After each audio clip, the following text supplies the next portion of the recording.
जो भी है, एक आदमी कत्ल होता है तो उसके ऊपर तहकीकात होती हैं, तो पता तो चले कि ये हुआ क्या था। और मैं आज आप सबके सामने कह रहा हूं कि जब भी इंडिपेंडेंट कमीशन बैठेगी, इसके अंदर एक मुनज़्ज़म साजिश आपको नजर आएगी। प्लान किया हुआ था सब कुछ, क्योंकि मुझे तो शुरू में पता ही नहीं, मैं तो जेल में था 4 दिन, मुझे तो ये नहीं पता कि हो क्या रहा था। तो मैं जब बाहर निकला जेल से, उन्होंने कहा जी तबाही हो गई, ये हो गया, घर जलाए गए, कोर कमांडर। मैं भी हैरान, ये हुआ क्या है? क्योंकि 27 साल में एक दफा बताओ कि कभी कोई इस तरह की जला घराव कुछ हुआ है 27 साल में? जब मुझे गोलियां लगती हैं तब तो, और मैं एक आर्मी ऑफिसर को नाम लेता हूं उसका, इंटेलिजेंस ऑफिसर को, तब तो कोई नहीं जलाता, कब तो कोई बिल्डिंग नहीं जलती। तो ये एकदम क्या हुआ है? तो इसका हमें आप मुझे पूरी तरह अंदाजा, और मैं आज डिमांड करता हूं कि जब और बनाई जाए, क्योंकि ये बहुत बड़ा मुल्क के अंदर 4 दिन जो हुआ है, एक इंडिपेंडेंट कमीशन बनाई जाए। और इंडिपेंडेंट कमीशन में क्या चीज सामने आएगी, मैं अभी आपको बता देता हूं क्या चीज सामने आएगी, क्योंकि मेरे सामने तो फैक्ट्स आ गए हैं। हम आपको सबूत देंगे कि कैसे प्लान करके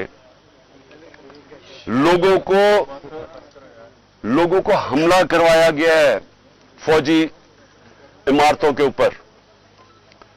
पिंडी के अंदर पुलिस ने पीछे से, क्राउड आगे खड़ा था, पीछे से पुलिस ने इनके ऊपर टेयर गैसिंग करके उनको जीएचक्यू की तरफ धकेला है, और रास्ते में कोई पुलिस नहीं थी जीएचक्यू के।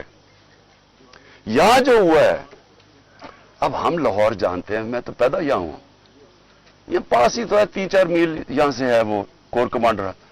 कभी सुना है कि कोर कमांडर लिबर्टी से लोग चल रहे हों और कोर कमांडर घर पहुंच रहे हों और वो खाली पड़ा हो वहां कोई यानी कोर कमांडर इतनी बड़ी पोजीशन होती है, उसके ऊपर कोई बचाने वाला नहीं आए। वो सीसीटीवी कैमरा किधर हैं? वहां सीसीटीवी कैमरा लगे होंगे, पता तो चले वो कौन सी शक्लें थी जिन्होंने जलाया। अब तक तो सामने आ जाना चाहिए था सब कुछ। टीवी पे इतनी ज्यादा प्रोपेगेंडा चल रहा है, कम से कम वो शक्लें तो दिखा दें सीसीटीवी कैमरा पे किन लोगों ने जलाया था वो कोर कमांडर का घर। और क्या आपको हमारी डॉक्टर यास्मीन, मेरी बहनें वहां बाहर खड़ी होकर कह रही हैं कि आपने अंदर नहीं जाना। कौन था जिसने अंदर उनको किया? वही लोग थे जिन्होंने मियां वाली के अंदर जहाज चौक पे सब, जब वहां पुरअमन एहतजाज करे, उन्होंने कहा जी ये इसको जलाना है जहाज को। वो भी वहां से रिपोर्ट्स हैं कि वो आगे उनको आगे कह रहे थे कि आपने ये करना है। पेशावर में वही रिपोर्ट्स आ रही हैं कि अंदर घुसे हुए थे लोग जो आप उकसा रहे थे क्राउड को।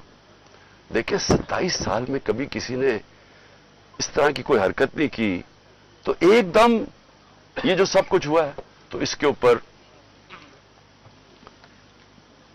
बहुत जरूरी है इन्वेस्टिगेशन की, क्योंकि ये इस साजिश में ये चीज भी आएगी कि प्लान बनाया गया है कि किसी तरह तहरीक इंसाफ को फौज के सामने खड़ा किया जाए और फौज के जरिए तहरीक इंसाफ को खत्म किया जाए।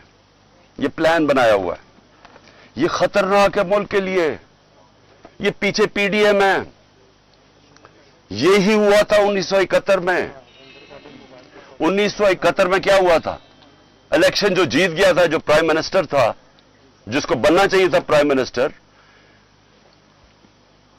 एक पॉलिटिशियन ने साजिश की फौज के साथ मिलकर और उसको बजाय प्राइम मिनिस्टर बनाने के उसके खिलाफ मिलिट्री एक्शन करवाएगा और मुल्क टूट गया। ये वही प्लान बन रहा है।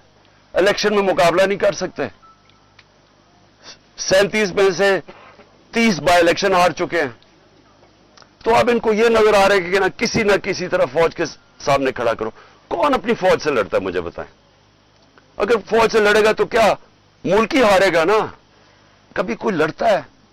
ये जो सारा कराया जा रहा है, जो उकसाया जा रहा है, इससे किसको फायदा होगा? सिर्फ ये पीडीएम को ही फायदा है ना।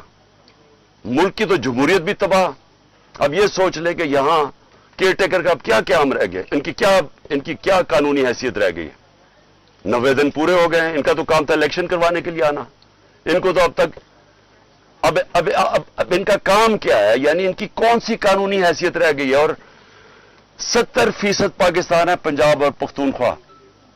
अब आज वहां कोई रिप्रेजेंटेटिव गवर्नमेंट नहीं है, क्योंकि इन्होंने इलेक्शन नहीं 90 दिन में करवाया। आइन को तोड़ा है गवर्नमेंट ने, फेडरल गवर्नमेंट ने मिलकर کیئر ٹیکر گورنمنٹ اور الیکشن کمیشن کے ساتھ مل کے سازش کی ہے. تو اس کا کون ذمہ دار ہے؟ اور یہ سارا ایک سازش کا حصہ ہے کہ کسی نہ کسی طرح اس ملک میں الیکشن نہ کرواؤ. اور پہلے وہ لنڈن پلان کا